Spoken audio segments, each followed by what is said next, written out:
반갑습니다.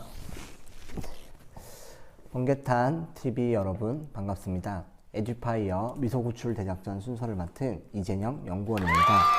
네, 저희 미소구출 대작전을 간단히 또 소개하자면, 미소는 미래와 소명의 약자입니다. 그리고 구출 대작전, 왜 구출이냐? 학생들 중에 꿈이 없는 학생들, 또 꿈을 잘 모르겠다는 학생들, 또 불안해하는 학생들이 많아서 이 학생들을 이러한 불안과 염려 속에서 구출하자라는 의미로 만든 프로그램입니다. 그래서 저희가 항상 한 달에 한 번씩 또 직업군에 있는 종사하는 사람들 모셔서 또 직업을 소개하고 또 어떻게 이 직업을 준비하면 되는지 등등 미래와 소명에 대해서 듣는 시간입니다. 그래서 미소 구출 대작전입니다. 네, 오늘 또 이제 새로운 분을 모셨는데요. 오늘은 상담을 하고 계신 상담사 선생님, 그리고 학교에서는 교수로, 또 여러 가지 또 상담소에서 상담사로 일하고 계신 분을 모셨습니다. 네, 이제 소개할 건데요. 네, 안녕하세요. 네. 네, 반갑습니다. 네, 우선 간단한 자기소개 부탁드립니다. 네, 안녕하세요. 저는 이신용 상담사입니다.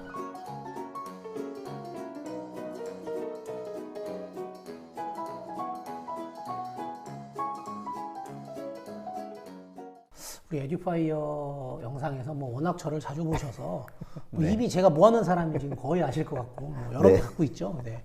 오늘은 교회에서 쓰는 거 떼고 네, 그냥 상담사로 그렇게 가겠습니다. 네, 상담사이시죠? 네, 좋아요.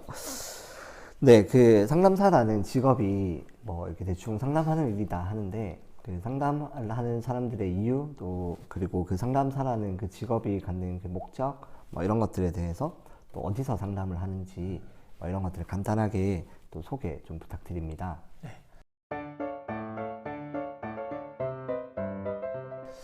요즘은 이제 상담이 네, 많이 저변 확대라고 하죠. 확대됐다고도 얘기하는데, 우리나라에서는 상담받았다 그러면 보통 이제 그 정신건강의학과를 많이 간다고 생각을 많이 해요. 맞아요. 네. 대부분. 뭐 그쪽에서도 물론 하기는 합니다. 네, 근데 이제 이게 상담이 상담이라고 하는 문화 자체가 미국에서, 외국에서, 네. 미국이나 유럽이나 이쪽에서 많이 왔어요.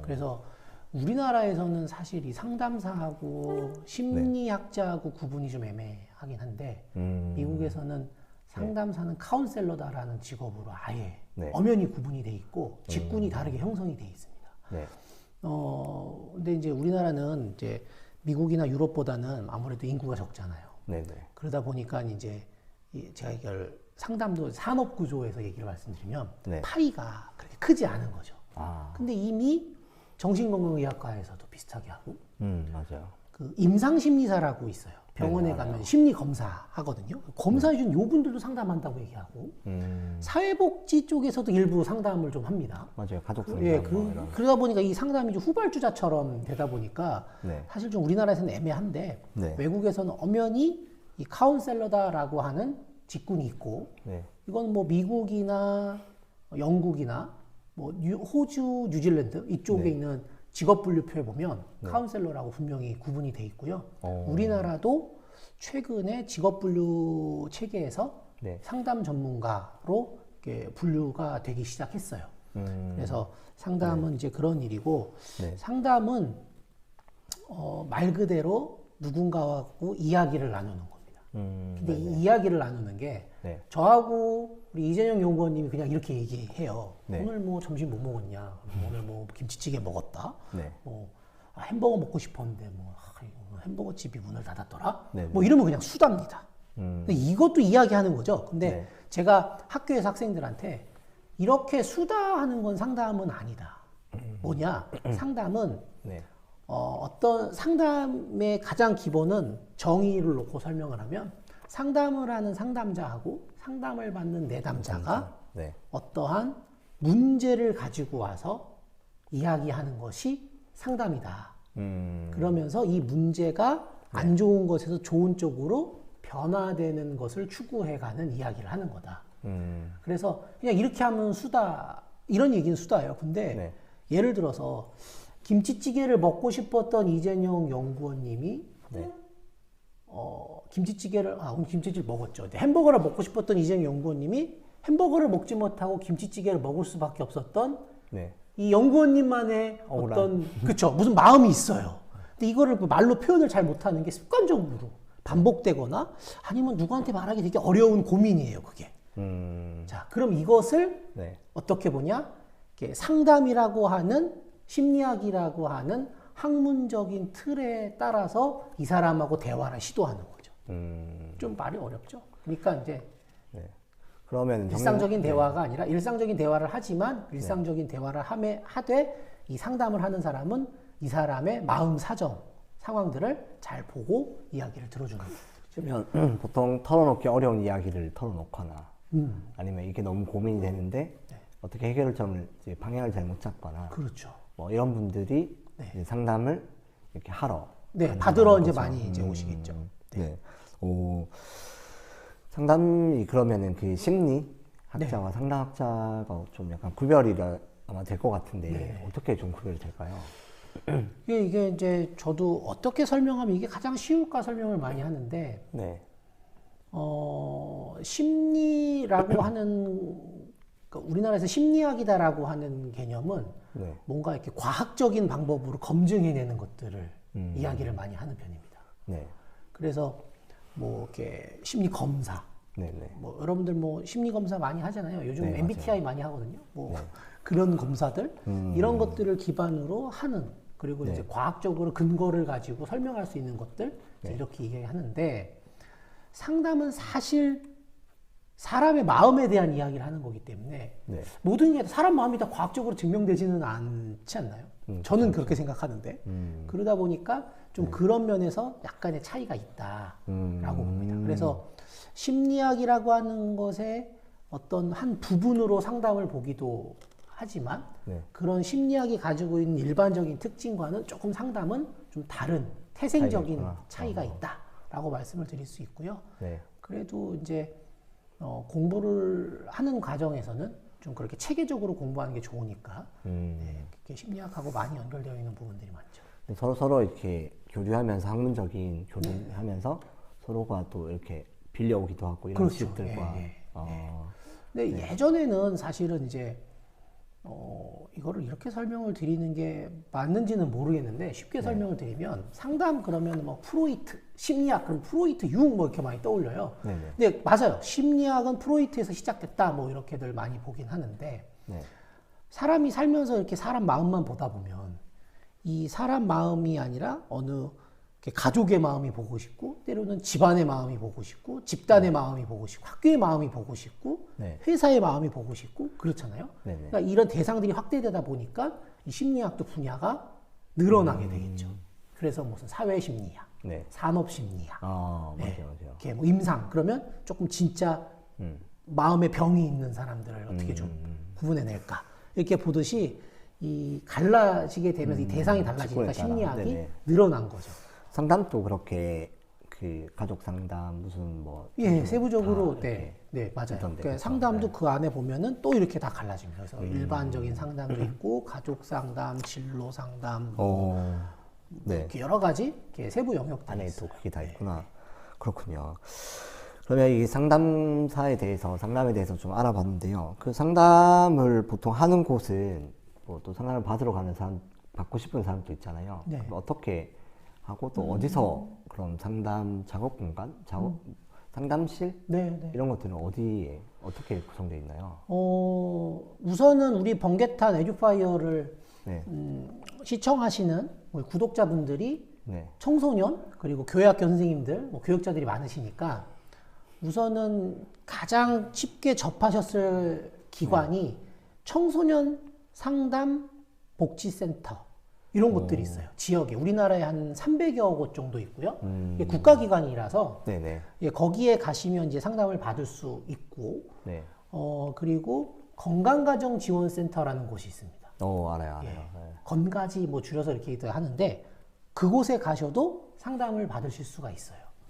이제 거기는 이제 국가기관이니까 사실 비용이 발생하진 않고 비용이 발생하더라도 소액. 그렇죠. 소액이죠. 그 소액이라는 게 이제 실비. 예를 들어서 뭐 검사지를 사야 하는 비용, 뭐 요 정도만 이제 이렇게 지불하시면 상담을 받으실 수 있고, 민간은 여기 뭐 상담센터, 심리상담센터, 뭐 아동발달센터, 뭐 이런 네. 곳들이 이제 민간에서 운영하는 네. 상담센터들이죠.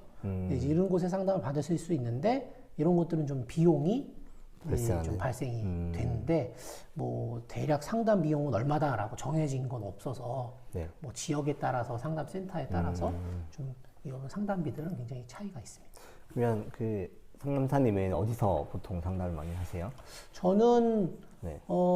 학교에 가기 전에는 이제 안산에 있었던 브릿지 상담센터라는 곳에서 상담을 했고, 네. 이제 학교에 가고 나서는 이제 뭐 일반 상담센터들은 다 이렇게 좀 나가진 않다가, 뭐 요즘 그래도 상담을 해야 된다 그러면 거기 그 압구정역에 있는 네. 강남 GEM 아동가족센터라고 네. 이제 거기서 상담을 보통 이제 진행하려고 하고 있죠.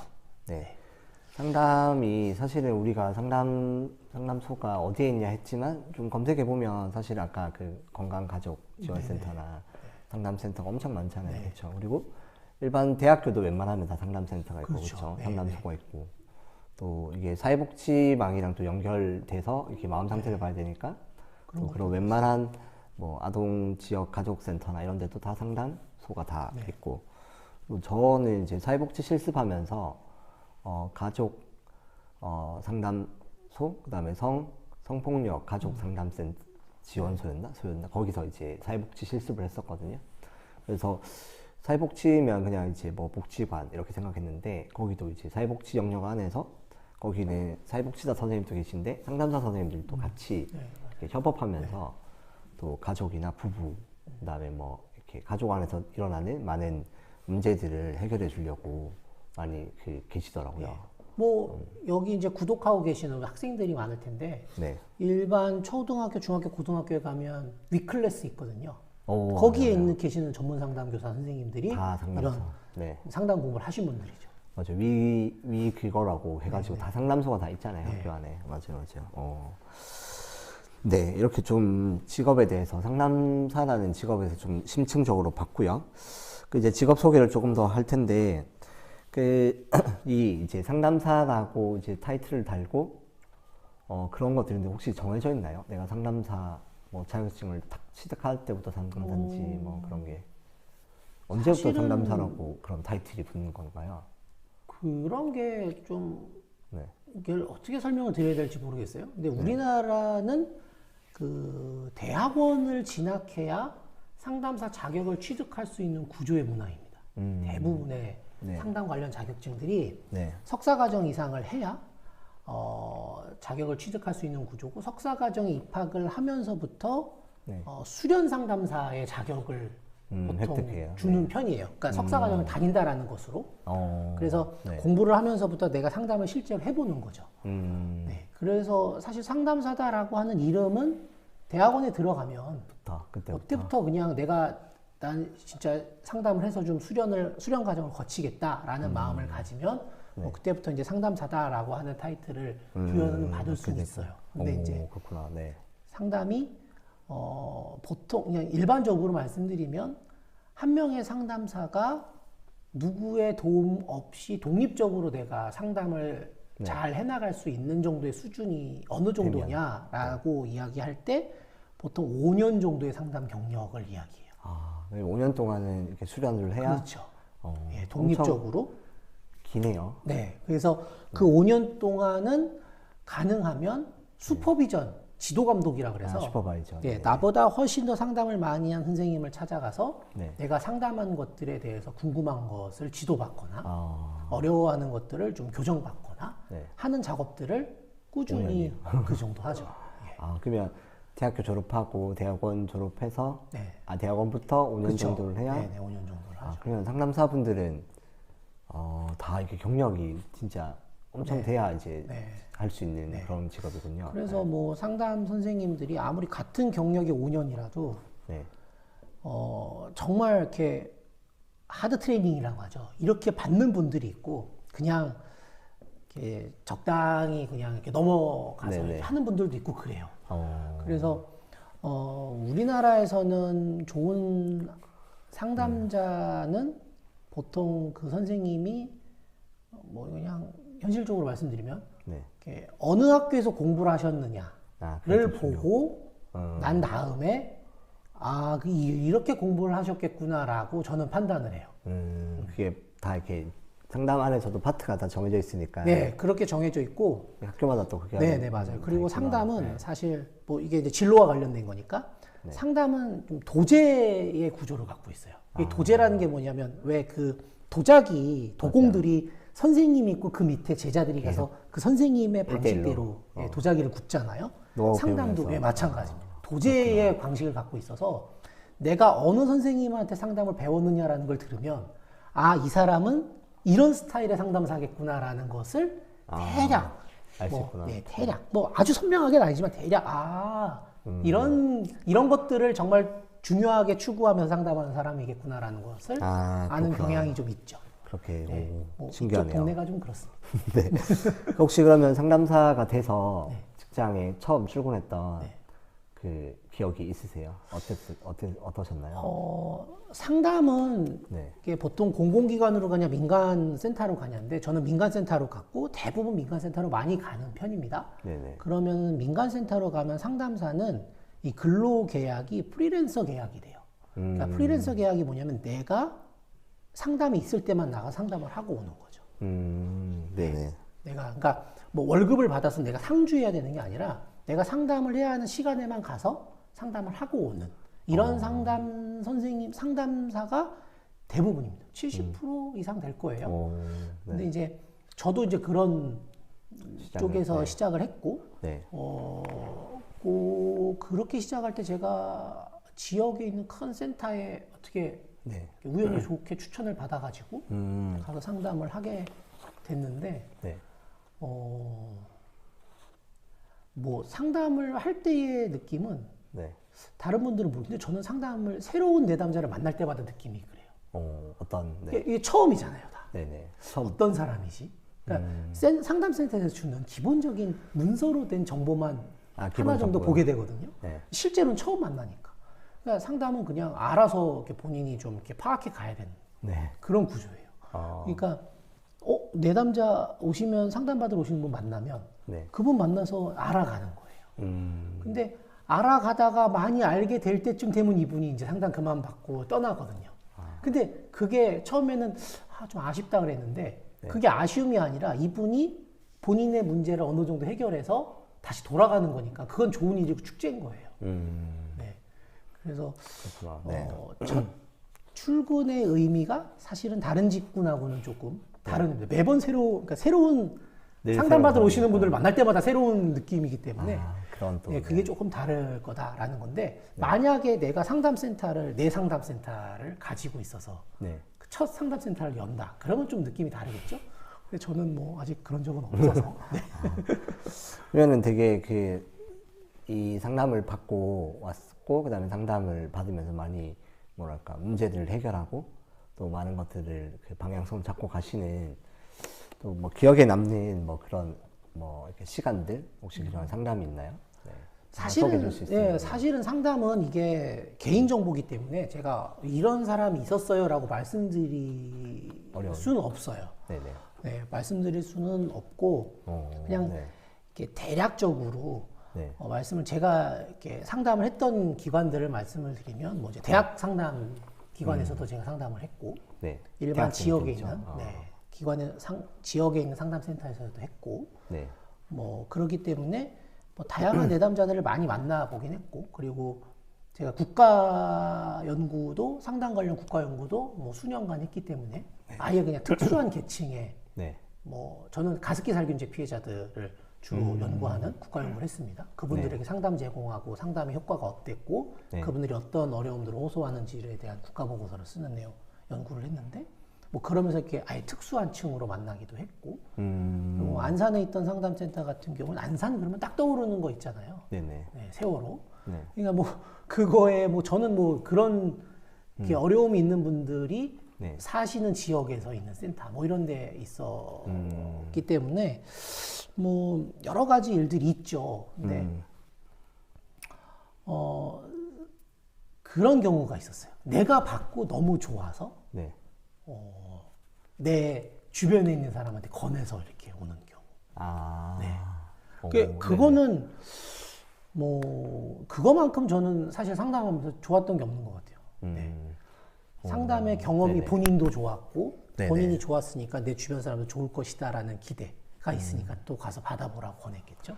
그러니까 이렇게 내 남자가 상담을 받고 회복돼서 가서 네. 내가 너무 네, 좋았으니까 또 좋았으니까 너도 더 받아보면 권유해서 좋겠다. 아 이게 약간 이 제품 써봤는데 너무 좋아서 맞아요. 네네네. 야 너도 살아 너도 살아 네. 이런 거. 근데 중요한 거는 상담 센터에 가보시면 네. 그런 안내를 꼭 받으실 거예요.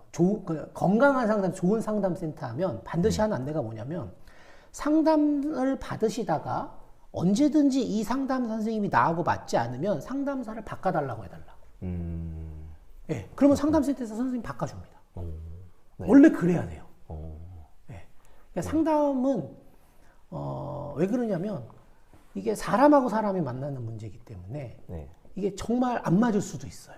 그러니까 상담자들도 정말 훈련이 잘 돼 있는 상담자일수록 그렇게 내담자가 컴플레인을 했다 그러면 그냥 겸허히 받아들입니다. 아, 네. 그리고 보내드립니다. 아 이게 또 안 맞는 예. 계시는구나. 맞아요. 그러니까 뭐냐면 약에도 부작용 나잖아요. 네네. 딱 그 개념인 거예요. 아 네. 같은 맞을 수 뭐지 같은 예를 들어서 이렇게 체했을 때 네. 같은 약이 다 있는 것처럼 다 효능은 네네, 비슷하지만 약간 맞아요. 차이 있는 네. 것처럼. 난 A 소화제가 맞는데 네. 자꾸 약국 있으면 B 소화제 주고 그럼 난 가서 다른 약국 가서 A 소화제 주세요 해서 먹잖아요. 네네. 예, 그런 것처럼 상담도 나하고 맞는 상담자를 찾으실 필요가 있을 때가 있고 미안하니까 우리나라 문화는 이렇게 미안하니까 말을 잘 못해요. 이 말을 해야 되나? 그쵸. 근데 상담센터에서 아예 처음에 그 얘기를 하거든요. 근데 그 얘기를 네. 듣고선 기억을 해주시다가 형 상담을 하는데 자꾸 내가 원하는 방향의 이야기가 아니라 다른 방향의 부담되고 이야기다. 막 그럴 수도 부담되다 있으니까. 그러면 네. 언제든지 상담센터 얘기하시고 바꾸면 됩니다. 근데 이 얘기가 뭐냐 아까 제가 기억이 좋았던 거 네. 그러니까 상담을 받았는데 좋아서 이렇게 또 소개를 했잖아요. 이게 보통 뭐 친구거나 가까운 사람이잖아요. 근데 사람이 이렇게 자기하고 마음이 맞는다는 건 비슷한 점이 많았을 때의 마음이 맞는 거 아니에요? 네. 그러니까 친구도 하고 가족도 되는 거죠. 네. 그러니까 그만큼 아니까. 그러니까 그렇기 때문에 이 상담 선생님도 내가 맞으니까 너도 맞을 거야라고 소개를 해주는 거예요. 네네. 그러니까 뭐 이런 부분에 있어서 네. 내가 모든 사람은 아니지만 어떤 사람에게는 내가 굉장히 좋은 사람으로 필요한 사람의 역할을 했구나. 아 그게 되게 감동적이에요. 그렇죠. 그러니까 이분도 그런 게 너무 좋았으니까 또 소개를 해주고. 근데 상당히 그 뿌듯할 것 같아요. 근데 이분이 들어올 때와 나갈 때 일단 표정도 달라지고 막 그럴 거 아니에요, 그렇죠? 재밌습니다. 상담해 보면요. 네. 지난주에 좋아서 막 웃고 나갔는데 또 시무룩해서 들어와요. 아 그런 경우. 시무룩해서 들어와요. 그럼 또 무슨 일이시냐 또 얘기하다 또 좋아서 나가요. 그 다음 주에 또 시무룩해서 들어와요. 근데 그게 반대죠. 계속 반복되면 내담자 입장에서 내가 나아지는 거야. 그런데 상담하는 상담자 입장에서는 이 사람이 나아지고 있는 게 보일 때가 있어요. 하나라도 뭔가 하나라도 조금씩. 조금씩 나아지고 있거든요. 근데 그거를 상담자의 입장에서는 최대한 얘기해 주지 않아요. 스스로 찾게 해줘요. 깨닫도록 네, 근데 너무 못 찾아질 때는 그때는 상담자가 개입을 하고. 개입을 하는데 이렇게 해석을 해준다 그러죠. 설명을 살짝 해드려요. 처음에는 이랬는데. 이 정도였는데 지금은 이 정도지 않냐. 그럼 또 웃으면서 나가죠. 그 다음 주에 다시 뭐 시무룩해서 올 수도 있지만 어려운 것 같아요. 근데 시무룩해서 오더라도 전만큼 시무룩해지진 않죠. 그게 되게 큰 보람일 것 같아요. 네. 그렇구나. 신기하네요. 저도 이제 개인적으로 그 상담을 그 이제 학교 생활 상담소에서 하는 그 MBTI랑 애니어그램 이런 거 검사하면서 나를 파악하기 위해서 상담을 몇 번 받았었고, 그 다음에 이제 부부 상담, 더 돈독한 부부 관계가 되기 위해서 상담을 받았는데, 저는 이게 편견이 되게 아까 처음에 말씀하셨는데 그 정신 뭐 이런 뭔가 마음의 병이 있어서 막 가는 사람이라고 생각을 했는데, 실제로 마음의 병이라기보다는 이제 내가 나를 더 잘 알고 좀 이렇게 나에 대해서 내가 뭘 하는지를 좀 깨닫기 위해서 가는 사람들도 많고, 부부 상담 같은 경우는 뭐 이렇게 저희 부부가 뭔가 문제가 있기보다 어떠한 문제에 부딪혔을 때 서로가 뭔가 이렇게 해결해 나가는 과정에서 둘 다 한계에 봉착했을 때 그때 우리가 어떻게 더 마음을 모을까라는 이렇게 너무 그게 사실은 뭐 이렇게 막 큰 위기가 아니라 되게 소소하지만 이것을 위해 더 나은 관계를 위해서 찾아갔는데 또 그렇게도 되게 많이 오시더라고요. 저도 몰랐는데. 네. 그 뭐 조금 다른 얘기기는 한데 네네. 요즘 상담 그 여러 뭐 책들이나 과목 중에 긍정심리라고 있어요. 들어봤어요. 이제는 뭐 거의 한 20년 가까이 돼서 긍정심리. 많이 알죠, 사람들이. 네네. 근데 이제 그 긍정심리라고 하는 영역이 생겨난 배경 중에 하나가 뭐냐면 네. 상담, 그러니까 심리학이죠. 네. 심리학의 연구 주제들을 보면 70% 이상이 부정적이라는 거예요. 우울, 불안, 뭐 이런 것들, 부정적인 것들이라는 거예요. 네. 근데 왜 꼭 부정적으로만 우리 인간의 정서를 말해야 되냐? 그렇지 않은데. 네네. 예. 그런 의구심과 퀘스천에서 시작이 된 것이 그게 이제 긍정심리학이다라고 볼 네. 수 있죠. 네. 근데 저도 이제 학교에서 긍정심리학 강의를 하면서 이제 저도 공부를 하면서 보니까 재밌는 게 있더라고요. 뭐냐면 인간, 우리 사람이 쓰는 언어에 네. 70, 80% 이상이 부정적인 단어들이라는 거예요. 네. 긍정적인 단어들보다 부정적인 단어들이 훨씬 더 많다는 거예요. 오. 네. 네. 근데 이제 상담이 그렇죠. 이게 힘들고 아플 때 많이 받지만 네. 내가 잘 풀리지 않을 때 뭔가 이렇게 난관에 봉착했을 때 네. 네, 그렇게 받는 것도 저는 상담이라고 보거든요. 그래서 예전에는 이제 학교에서 학교 상담 이런 네. 것들 요즘 많이 있잖아요, 위클래스. 네네. 그쪽을 연구하는 게 이제 교육 상담, 학교 상담인데 네. 이쪽에서 예전에는 사후 관점에서 상담을 많이 하자 그랬어요. 그러니까 쉽게 말하면 사고 친 아이들, 맞아요. 학사 경고 받은 대학에서. 근데 그게 아니라 이제는 예방적 차원으로 상담을 제공해야 된다. 오. 그 관련해서 측면으로. 맞아요. 그 얼마 전에 제가 이제 연구하면서 청소년 관련 보고서를 이제 국가기관에서 낸 보고서를 봤는데 그 예방 차원이 되게 부정적인 경험들이 이게 나중에 트라우마처럼 3, 40대가 연결돼서 그런 부정적인 경험에서 예방하기 위해서 상담 프로그램이 필요하고 또 그 친구들이 또 긍정적인 그 경험들이 그 부정적인 경험들을 상쇄시켜서 또 이 트라우마를 극복하는 그런 연구들도 있어가지고 그 두 가지를 그 상담 프로그램 고등학교 가운데 꼭 있어야 된다라고 하는 그게 방금 말씀하신 긍정심리학 네, 이런 네. 것들이죠. 뭐 그런 네. 거하고 연결될 수 있는 부분들이죠. 네네. 그리고 이제 그 교회 뭐 아무래도 우리가 이제 네, 교회니까. 관계탄 TV이고 하니까 교회에서 보통 누군가가 돌아가시고 나면 그 슬픔에 대한 애도를 하잖아요. 네네. 네. 근데 이 애도의 작업도 사실은 굉장히 필요한 작업이거든요. 그렇죠. 네. 그러니까 저는 그렇게 생각해요. 애도를 어떻게 설명을 하면 쉽냐. 네. 사람이 있던 대상이 없어지면 허전해요. 맞아요. 그렇죠. 요즘은 뭐 저기 애완이라고 안 되지. 반려동물도 뭐 장례시켜주고 다 해주잖아요. 없으면 허전하다 그러고. 맞아요. 예. 거의 가족이죠. 한 10년 넘게 살았으니까. 그러니까 근데 심지어 가족이나 이렇게 주변에 지인이 이제 없어요. 그러면 허전하죠. 근데 저는 건강한 애도는 뭐라고 보냐면 네. 그 사람에 대한 슬픔, 기억들을 끄집어내서 충분히 슬퍼하고 다시 이걸 잘 정리해서 다시 내 마음 어딘가에 넣어두고. 추억으로. 예, 추억이죠. 또 나중에 이 사람이 생각할 때 꺼내서 충분히 또 슬퍼하고 이거를 내가 스스로 잘 통제해서 해 나가는 게 애도라고 생각을 해요. 예, 근데 이런 과정들도 사실은 뭐 필요한 거죠. 상담이. 예, 상담에서 이런 것들 많이 도와주니까요. 그리고 이제 아까 얘기하셨던 부부 상담도 마찬가지인 것 같아요. 네. 저는 부부 상담도 저는 이제 했는데 네. 부부 상담을 할 때 항상 제가 말씀드리는 게 뭐냐면 부부들께 네. 상담자의 역할은 부부 상담에서 통역사다. 네. 남편과 아내라고 하는 네.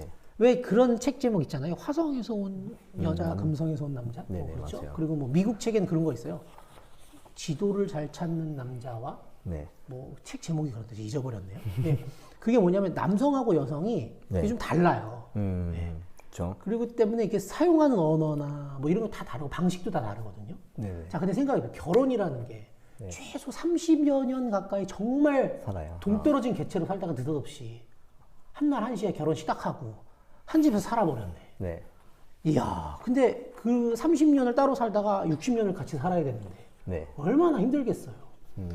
그러니까 저는 부부가 상담을 받으러 오는 게 뭐 꼭 문제가 있어서만이 아니라 의사소통에 어려움이 있다면 통역사인 상담자를 통해서 도움을 받는 거죠. 앞으로 더 잘 살기 그렇죠. 위해서. 네. 그래서 상담자가 어떤 역할을 하냐면 네. 남편이 하는 이야기를 듣습니다.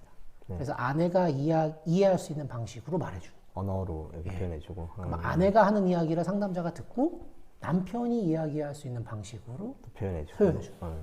이거를 이렇게 거쳐가다가 그 자리에서 직접 할 수 있는 단계까지 가면 의사소통에서도 굉장히 도움이 되겠죠.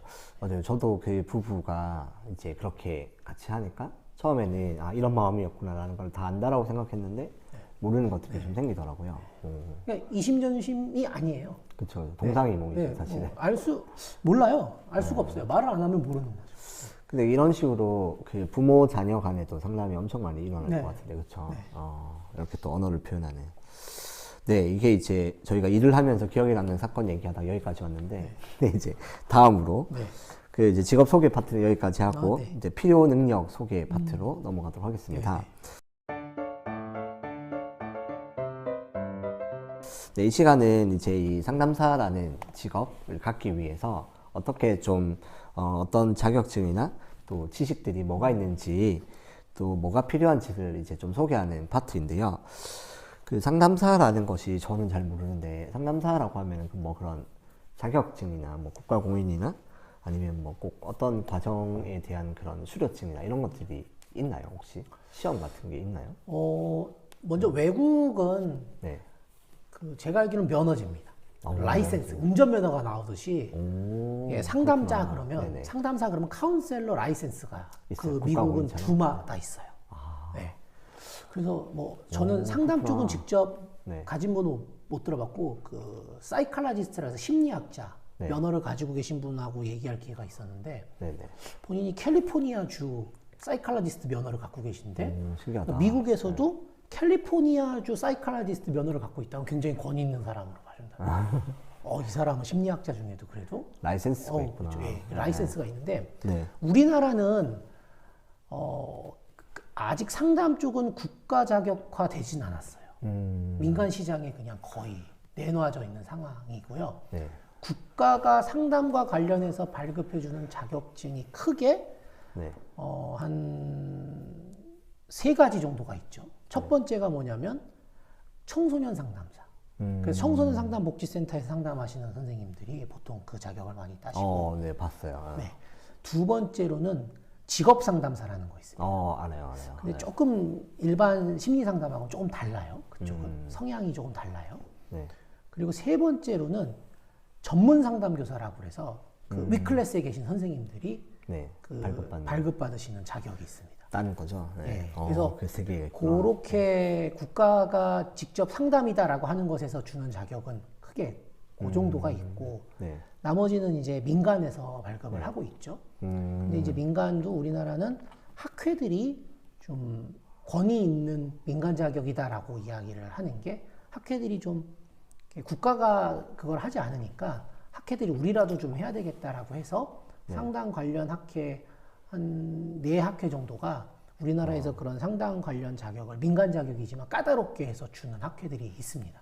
한국 상담사협회였나? 그런 것도 있을 것 한국 같은데. 상담심리학회, 네. 한국 상담학회, 네네. 그리고 한국 기독교 상담심리학회, 한국 가족치료학회, 뭐 한국 놀이치료학회 이런 학회들이 좀 그런 자격들을 굉장히 까다롭게 해서 네. 자격증 민간 자격이지만 주는 편이에요. 그냥 그 우리가 시장 보면은 뭐 상담사 뭐 2급 뭐 이런 개념이 그런 개념인 거죠. 그렇죠. 네. 2급, 1급 개념이 그런 개념이고 아까 말씀드렸던 그 2급 자격을 취득하는 데는 보통 2년에서 3년 정도 수련을 해야 하고 1급 이상은 5년에서 7년 이상 수련을 해야 이제 그 1, 2급 자격을 취득할 수 있는 요건을 갖추는 정도로 수련을 할 수 있게 되죠. 그 다음에 또 이제 시험과 또 그런 걸 그렇죠. 뭐 통과해야. 필기 시험을 또 따로 보기도 합니다. 그래서 그 필기 시험도 상당히 어려워요. 그러게요.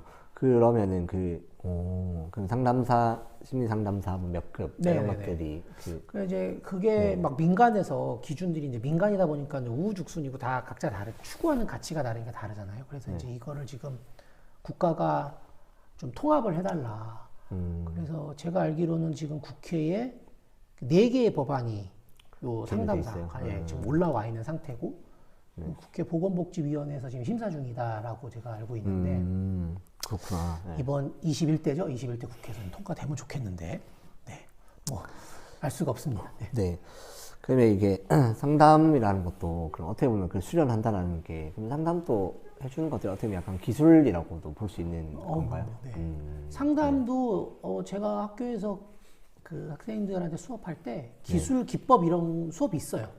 상담에서의 기술은 잘 듣는 거, 경청하는 거, 네. 그리고 어떤 질문을 하냐, 질문하는 방법, 그리고 그 내담자가 말하는 것에 내가 어떻게 반응하냐, 그리고 뭐 반영하냐, 뭐 네네. 이런 것들을 내담자가 말한 걸 그대로 한 번 더 얘기해 주냐, 이런 것들도 이렇게 상담 그 훈련 과정에서 배우는구나. 배우죠. 네, 그런 것도 연습을 하고 훈련을 시키죠. 결국 그 내담자가 말을 더 잘 하게끔 하기 그렇죠. 위한 네. 것들은 또 기술적인 것들이 다 개발돼서 배우고. 예를 들면은 뭐 하나 말씀드리면 질문을 할 때, 네네.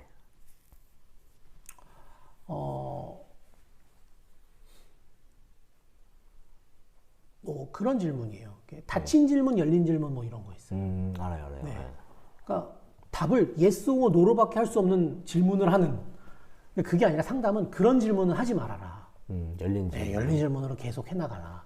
그래서 예를 들면은 왜 그랬어요? 라는 질문 하지 말아라 그래요. 왜는 쓰지 말아라. 왜 질문을 하지 말고 그러면 어떻게, 무엇 때문에 이렇게 됐냐.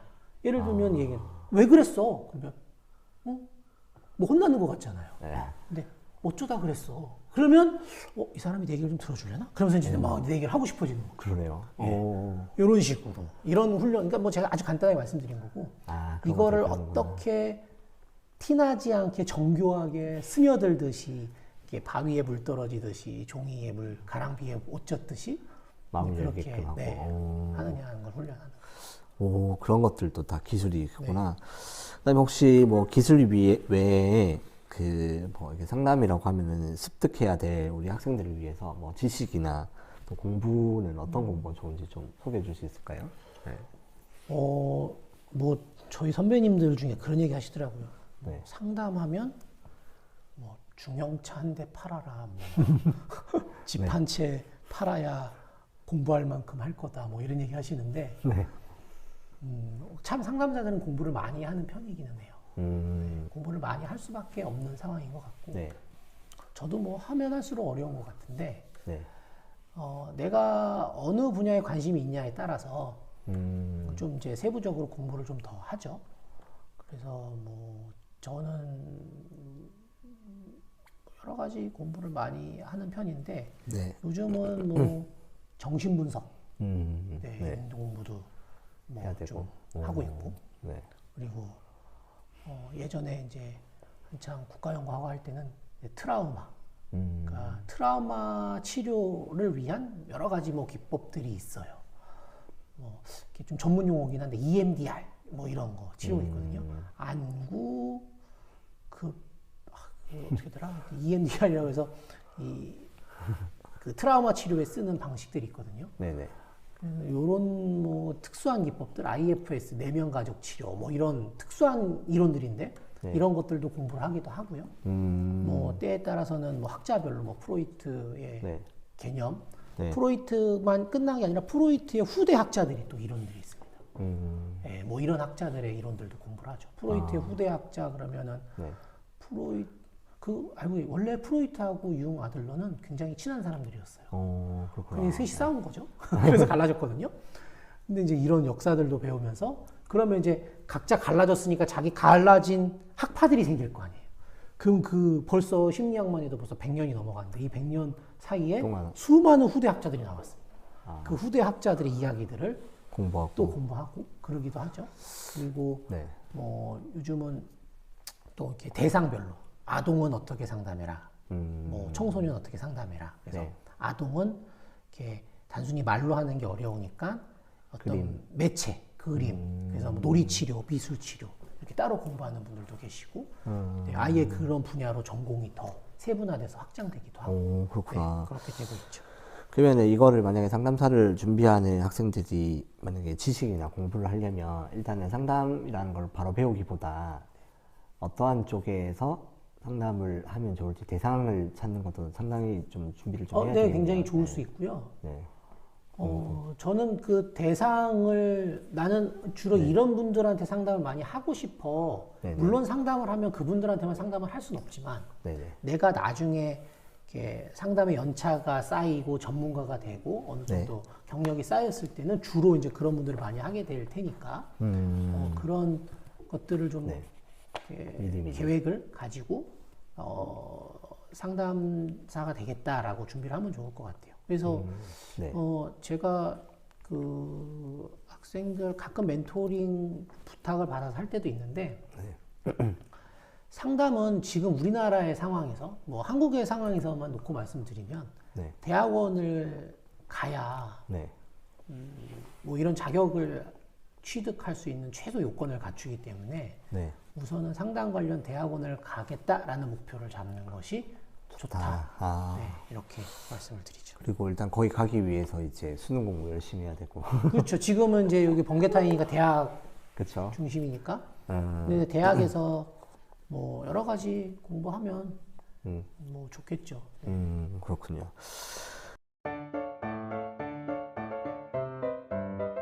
그리고 혹시 그 상담이라고 하는 것들이 그 상담인데 또 여기 보면 저희가 이제 역량표가 있어요. 네. 그렇죠? 이제 NCS 국가 기초 능력인데 직업 기초 능력이라 국가 표준 능력이죠. 네, 국가 직무 능력 표준이라고 하죠. 네, 맞아요. 그것 가운데 이제 저도 이제 취업 코칭이나 이런 것들 많이 해가지고 NCS를 아는데 여기에서 혹시 상담사로 만약에 내가 근무를 하게 된다면 상담 기술 외에 또 어떤 능력들이 좀 많이 필요할까요? 네, 그래서 저도 안 그래도 이제 먼저 인터뷰하기 전에 NCS 얘기를 좀 해주셨길래 네네. 제가 NCS 제가 처음 국가 연구한 게 NCS. 아, 진짜요? 네, NCS에 보시면 심리 상담이라고 네네. 세 분류가 따로 있습니다. 맞아. 예, 그거 개발할 때, 초기 개발할 때, 예, 제가 그 뒤에서 이제 간식 날라드리고 문서 모으면 다 정리하고 하던 석사 과정 할 때, 네, 제일 아래 연구원 했었죠. 연구 보조원했죠. NCS를 거의 뭐 1세대예요, 저는. 그래서 NCS 이렇게 얘기하셔가지고 네. 반갑다 그러고 이제 그렇구나. NCS로 설명하면 좋겠다 이렇게 했는데 뭐 이렇게 주신 내용에 이제 10개 영역, 하위 영역 이렇게 얘기를 해주셨더라고요. 네. 근데 이제 아무래도 상담이다 보니까 의사소통 능력에 있어서 에 있는 경청? 내용들은 네. 그냥 다 기본적으로 좀 갖추면 좋습니다. 오. 그러니까 여기에 뭐 문서 문서 이해 이해, 능력, 문서 작성 작성. 능력, 경청, 의사표현, 기초 외국어 능력이 있는데 네. 뭐 기초 외국어 능력이야 뭐 외국인들을 상담할 수도 있고 네. 저는 그런 건 있었어요. 외국에서 오래 살다 온 내담자가 저한테 딱 저를 만나자마자 영어로 질문. 한국말로 질문은 했는데 핵심 단어는 영어인 거예요. 네. 나르시스틱 텐덴시 이러는 거예요. 나르시스틱 텐덴시? 뭐야? 이게 뭐야? 나르시스틱은 이렇게 그 심리학적 용어 자기애라는 거예요. 네. 그러니까 뭐 자뻑 그러죠. 네. 그 자기애고 텐덴시가 경향이잖아요. 선생님은 나르시스틱 텐덴시에 대해서 아시나요? 뭐 이렇게 묻는 거예요. 나르시스틱 텐덴시 영어 물으면 안 되잖아요.